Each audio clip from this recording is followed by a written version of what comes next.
और सौरभ भारद्वाज इस बीच आपको बता दें आगे चल रहे हैं। सौरभ भारद्वाज ग्रेटर कैलाश से विधायक हैं और क्योंकि उनकी छवि एक बहुत अच्छे नेता की है और काफी मजबूत कैंडिडेट है, तो ऐसा इसमें कोई भी हैरानी की बात नहीं है। ग्रेटर कैलाश से सौरभ भारद्वाज आगे चल रहे हैं, लेकिन सौरभ भारद्वाज मंत्री भी रहे।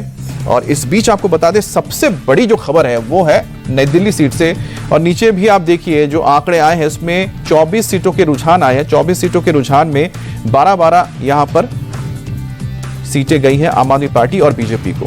तो 24 सीटों के रुझानों को जो आप देख पा रहे हैं उसमें 12-12 की बराबरी पर दोनों पार्टियां चल रही है। कांग्रेस का खाता खुला तक नहीं है, किसी भी रुझान में भी इस वक्त कांग्रेस आगे नजर नहीं आ रही है। नुकसान यहां पर होता नजर आ रहा है सबसे ज्यादा आम आदमी पार्टी को, क्योंकि उन्हें 9 सीटों का नुकसान है। लेकिन नई दिल्ली से अरविंद केजरीवाल का पीछे आना यह बेहद ही चौंकाने वाला है, क्योंकि इसी को लेकर लगातार जो तमाम राजनीतिक पंडित है उन्होंने कहा था कि जिस तरह से घेराबंदी हुई है अरविंद केजरीवाल की, ऐसे में उनके लिए सीट को निकालना इतना आसान नहीं होगा। बहरहाल बहुत ही इस वक्त कह सकते हैं कि शुरुआती दौर है, तो धीरे धीरे जैसे और वक्त बीतेगा और भी ज्यादा सेंटर्स के ईवीएम खुलेंगे नई दिल्ली विधानसभा क्षेत्र के, हो सकता है फिर एक बार फिर से ये चीजें बदलें। और बिजवासन से बीजेपी के कैलाश गहलोत आगे चल रही हैं और कालकाजी से अतिशी आगे चल रही हैं।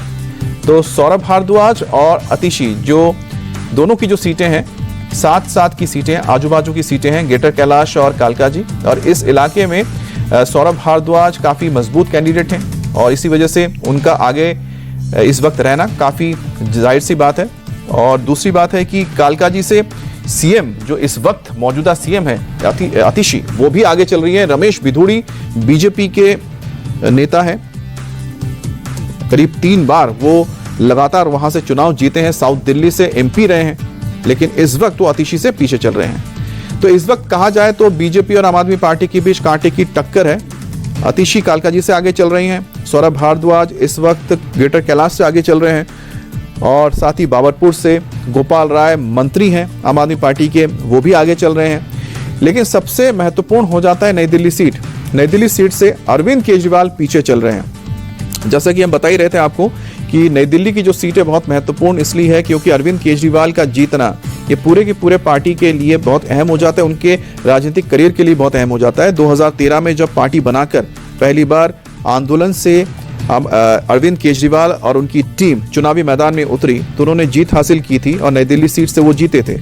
उसके बाद एक बार फिर से 2015 में जब चुनाव हुए, रिकॉर्ड मार्जिन से न सिर्फ अरविंद केजरीवाल बल्कि पूरी की पूरी उनकी टीम जीती। 67 सीटें मिली थी 2015 में, और 2015 में 70 में से 67 सीटें आम आदमी पार्टी के खाते में गई थी।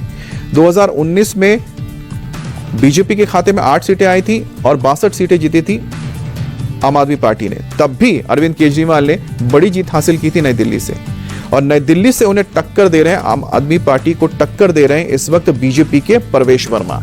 और प्रवेश वर्मा और साथ ही जो तमाम चुनावी पंडित है उन्होंने कहा था कि बीजेपी और कांग्रेस ने ऐसे वहां पर उम्मीदवारों को उतारा है, नई दिल्ली से इतने स्ट्रॉन्ग कैंडिडेट्स उतारे हैं कि अरविंद केजरीवाल पूरी तरह से घिर गए। और इस वक्त नई दिल्ली सीट से प्रवेश वर्मा आगे चल रहे हैं और बीजेपी इस वक्त 14 सीटों पर आगे है और आम आदमी पार्टी 13 सीटों पर आगे है। 11 का नुकसान आम आदमी पार्टी को यहां पर है और बीजेपी को 10 सीटों का यहां पर फायदा होता दिख रहा है। 2020 में बीजेपी के 8 सीटें थी और आम आदमी पार्टी के 62 सीटें।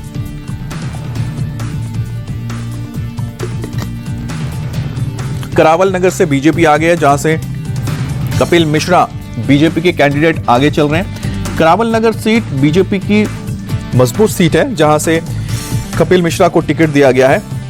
आम आदमी पार्टी में थे, आंदोलन से जुड़े हुए थे, अरविंद केजरीवाल के काफी करीबी भी माने जाते थे, लेकिन उन्होंने पार्टी छोड़ी, बीजेपी के साथ आए, लंबे वक्त तक बीजेपी के साथ भी रहे। पिछला चुनाव उन्होंने नहीं लड़ा था, लेकिन पार्टी ने उन्हें 2025 के चुनाव में टिकट दिया। इस वक्त करावल नगर जैसी सीट दी जहां से आते हैं कपिल मिश्रा, और कपिल मिश्रा इस वक्त आगे चल रहे हैं।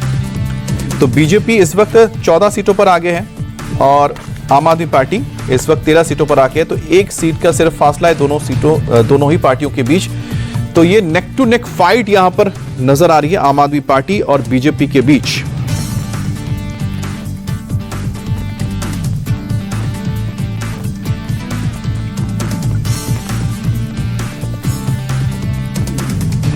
तो एक बार फिर से नजर डाल लेते हैं हम आंकड़ों पर, क्योंकि आपके स्क्रीन पर एक तरफ सीट वाइज आपको सारी इंफॉर्मेशन मिल रही है, नीचे आपको एक ओवरऑल जो इस वक्त तस्वीर सामने आ रही है, जिसमें 70 सीटों में 28 के रुझान आ गए। उसमें साफ देखा जा सकता है कि बीजेपी और आम आदमी पार्टी के बीच कांटे की टक्कर है। अब देखिए, मनीष सिसोदिया भी अपने सीट से पीछे चल रहे हैं। अरविंद केजरीवाल, पूर्व मुख्यमंत्री, आम आदमी पार्टी के संयोजक, वो नई दिल्ली सीट से पीछे हैं। मनीष सिसोदिया उनके right hand man, deputy CM रहे हैं, वो इस वक्त जंगपुरा से पीछे चल रहे हैं। अपनी परंपरागत सीट पटपड़गंज को छोड़कर जंगपुरा गए थे, लेकिन जंगपुरा में भी उन्हें इस वक्त तो बढ़त नहीं मिल रही है। आतिशी, आम आदमी पार्टी की कालकाजी कैंडिडेट और साथ ही मौजूदा मुख्यमंत्री, वो आगे चल रही हैं।